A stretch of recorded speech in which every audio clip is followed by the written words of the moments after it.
এক ভাই প্রশ্ন করেছেন 12 রবিউল আউয়ালের দিন নবীজি তো ইন্তেকাল করেছেন, আপনারা ওনার জন্মদিন কেন পালন করেন?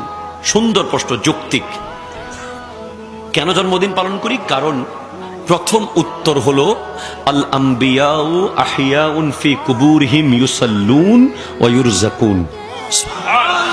নবীগণ রওজার ভিতরে জিন্দা, সেখানে তাদেরকে খাবার দেওয়া হয়, সেখানে তারা নামাজ আদায় করে।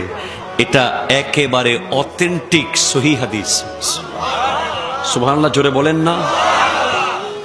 তো আমরা নবীজিকে মরা মনে করি না, এজন্য নবীজির মৃত্যু দিবস আমরা পালন করি না। নবীজিকে জিন্দা জানি, তাই জন্মদিন পালন করি। 2, মরা থাকে কবরস্থানে, জিন্দা থাকে তার ঘরে। মরা মানুষের জানাজা হয়, জিন্দার জানাজা হয়? নবীজির জানাজা হয়েছিল? সুবহানাল্লাহ বলেন না ভাই। নবীজির কবর শরীফ কি কবরস্থানে না নিজের বেডরুমে? যেই রুমে নবীজি আয়েশা সিদ্দিকা রাদিয়াল্লাহু তাআলা আনহার সাথে সংসার করেছিলেন, ওই রুমেই নবীজি এখনো শুয়ে আছেন। জাস্ট একটা প্রক্রিয়া মাত্র। আপনি শামাইলে তিরমিজি পড়ে দেখবেন, আমার নবীর কাছে জিবরিল আমিন এসে বলে, আপনি কি চান? আল্লাহ আপনার ইচ্ছা জিজ্ঞেস করেছেন, মন চাইলে থাকেন, না হলে চলেন।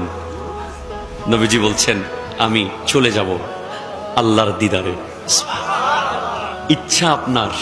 আল্লাহু আকবার, জোরে বলবেন না। নবীজি বলেছেন, হায়াতি খায়রুল লাকুম ওয়া মামাতি খায়রুল লাকুম।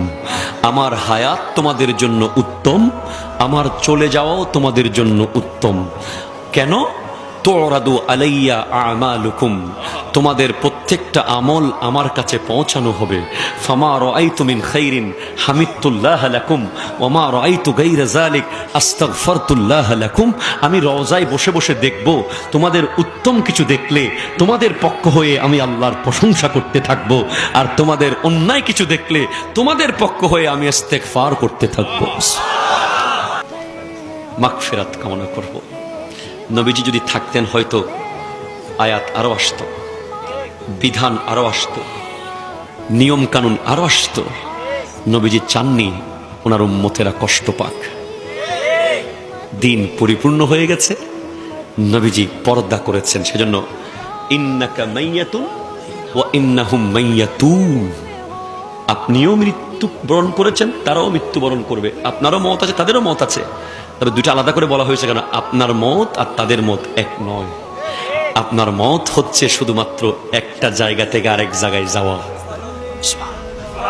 আর জোরে বলেন না সুবহানাল্লাহ।